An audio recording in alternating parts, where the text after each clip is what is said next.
saya gaungkan tentang ekonomi, supaya setiap kepala daerah ke depan ini bagaimana fokus, concern tentang bagaimana recovery ekonomi itu tersendiri.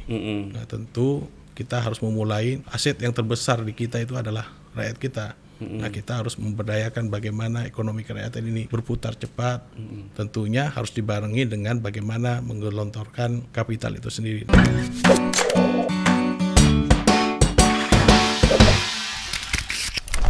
Pak, si Bima Yudhistira, Adi Negara itu dari Indef itu mengatakan tekanan COVID ini selama 2020 akan membuat ekonomi Indonesia sulit tumbuh di atas 5%. Kemudian proyeksinya untuk recovery itu dibutuhkan 3-5 tahun untuk recovery. Itu Bima yang ngomong, Pak, dari Indef. Nah, kalau melihat tadi Pak Ma'ruf sampaikan itu kan ada 11 perusahaan Amerika yang merelokasi ke sini. Itu nanti istilahnya realisasinya tuh kapan, Pak? Mulai masuk itu kapan, Pak? Kayak agak kebalik itu. Si Bima ngomong 3-5 tahun recovery. Tapi ini Kadin mau bawa 11 perusahaan ini. Ya, insya Allah tahun depan kita masuk. Dan bagi saya selalu optimis. Sebenarnya kan kekuatan ekonomi kita itu sebenarnya kan ada pada rakyat Indonesia ya sendiri. Jadi kekuatan rakyat kita harus diberdayakan. Bagaimana memberdayakan ekonomi kerakyatan itu sendiri.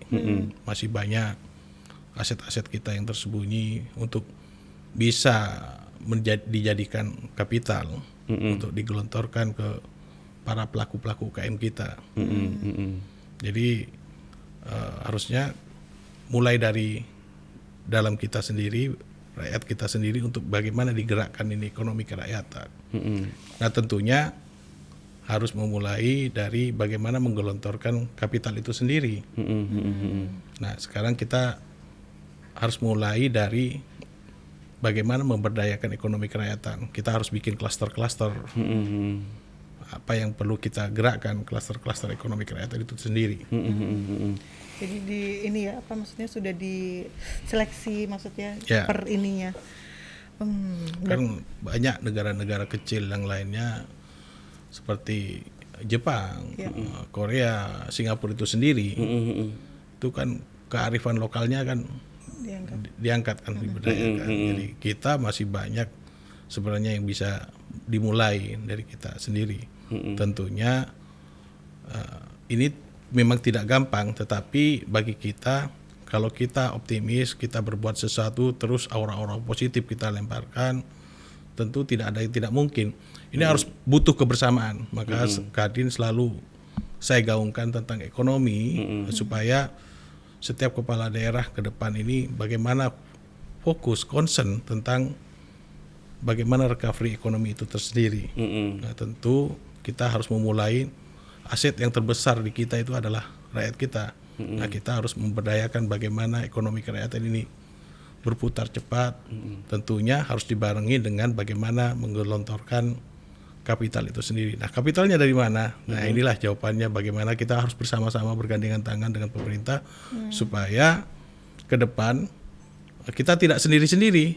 Jadi harus bersama-sama dengan pengusahanya, dengan masyarakatnya, bikin klaster-klaster itu sendiri supaya konsep ke depan recovery ini bisa tercapai. Jangan sampai 5 tahun atau 3 tahun baru recovery. Capek. Kelamaan, keburu jatuh lah semuanya. Pak, kembali lagi Pak Ma'ruf, si Indef itu kan melihat, tapi sebelum ke situ saya mau nanya Pak, 11 perusahaan dari Amerika yang relokasi dari Cina ke Batam itu nanti rencananya itu industrinya apa Pak? Rata-rata banyak kan industri-industri farmasi. Farmasi ya. Si Indef itu mengatakan serapan tenaga kerja itu cukup besar di sektor manufaktur. Tapi itu belum menunjukkan tanda-tanda adanya rebound gitu. Kemudian ini akan berdampak pada gelombang PHK massal jilid kedua. Jadi akan diprediksi akan banyak PHK massal. Tapi kalau tadi bisa Kadin, Pak Ma'ruf bisa membawa ini, maksudnya prediksi akan ada PHK jilid 2 itu nggak ada. Ya PHK nggak apa-apa, tapi pindah ke perusahaan yang 11 itu luar biasa. Kita doakan, kita dukung. Amin. Ya, kita dukung. Targetnya tahun depan ya Pak? Insya Allah. Tahun depan. Okay. Tadi soal ini ekonomi kerakyatan Pak, itu kan kalau ngomong ekonomi kerakyatan sekarang kan daya beli masyarakat kan sedang turun. Itu arahnya itu kan bansos ini kan selama ini kan distribusi bansos kan belum maksimal.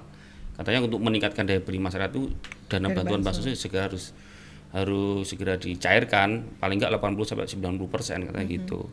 Melihat kemampuan daya beli masyarakat ini untuk menggerakkan ekonomi kerakyatan menurut Kadin dan menurut Pak Ma'ruf gimana Pak sejauh ini? Sebenarnya kan pemerintah pusat itu melalui Kementerian UKM itu kan sangat gede dananya. Ada kurang lebih kalau nggak salah 170-an triliun ya kalau nggak salah, coba untuk UMKM. Untuk UMKM. Iya. Nah, harusnya pemerintah daerah dan bersama-sama kita untuk bagaimana mendapatkan suntikan dana itu untuk bisa digelontorkan ke UKM mikro kita. Nah, tentunya kita harus bersama-sama, sekali lagi kita harus bersama-sama untuk membuat konsep kedepannya apa yang harus kita lakukan.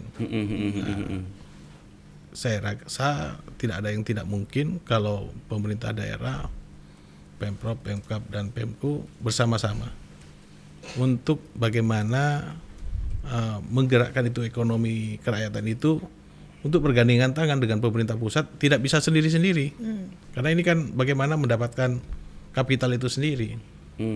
Sejauh ini yang dilakukan oleh pemerintah Provinsi Kepri atau ini gimana Pak? Nah, sebenarnya ini kan kita baru mulai nih, kita desak untuk supaya mendesak pemerintah provinsi ataupun Pemko, Pemkab dan BP Batam untuk selalu bagaimana menggiring. Saya mewacanakan ini menggiring supaya apa yang dana yang tersembunyi di setiap kementerian, bagaimana kita kuenya dapat bagian lah, dapat bagian dan bisa digelontorkan ke pelaku-pelaku mikro kita.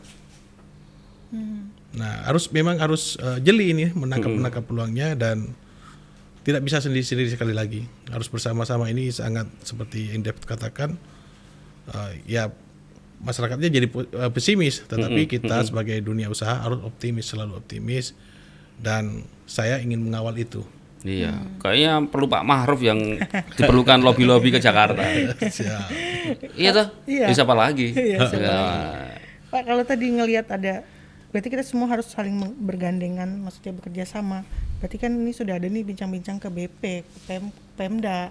Nah, itu tanggapan dari mereka atas ini semua, maksudnya pasti ke BP ada nih, mereka harus mempermudah izin, ya kan? Nah, itu tanggapan dari pihak-pihak terkait sendiri. Alhamdulillah sudah ada respon baik, bagus, bahkan usulan-usulan kami dari Kadin diterima. Dari cicilan WTU yang jatuh tempo, saya minta hampir 20 kali, alhamdulillah direspon. Dan sebelumnya WTU 30 tahun bisa membayar sampai 80 tahun, itu direspon dengan baik. Dan cicil alhamdulillah bisa direspon dengan baik dan mereka apa yang kita usulkan mereka bisa terima. Dan itu sudah mulai diberlakukan? Ya. Kalau salah satunya tadi kalau ngomong BBK murah kan energi kayak listrik itu gimana Pak kalau terkait dengan listrik? Kalau listrik itu yang kami belum lakukan, tetapi pada intinya kami akan mengajak semua stakeholder yang ada di Kepri untuk bersama-sama dengan adanya acara ini, mari kita sama-sama giring BBK murah ini. Kami minta juga dengan Tribun supaya wacana BBK murah ini digiring. Apa itu BBK murah? Dan kita sama-sama mengkonsepkan ini semua. Kita tidak bisa hanya mulai dari Kadin. Semua asosiasi dunia usaha menyambut ini. Apa itu BBK murah? Baik PHRI dengan hotel-hotelnya, restoran dan jasa-jasa industri lainnya. Pak, kalau melihat yang tadi Singapura itu resesi Pak, kan semua memang kita kemarin sama Singapura ekspor. Ya, tergantung sama Singapura ya. Iya, sama ekspornya ke Singapura. Sama Singapura. Tapi posisi dia sekarang lagi resesi, apakah ada target negara lain untuk menggantikan Singapura? Mungkin itu akan berdampak di situ kan Pak? Iya. Nah, menurut Pak Ma'ruf sendiri gimana? Sebenarnya kita kan tidak boleh sekali lagi berharap ke sebuah satu negara ya. Ini akibatnya kalau kita tergantung ke sebuah satu negara. Betul. Maka saya berbuat sesuatu bikin terobosan itu tadi.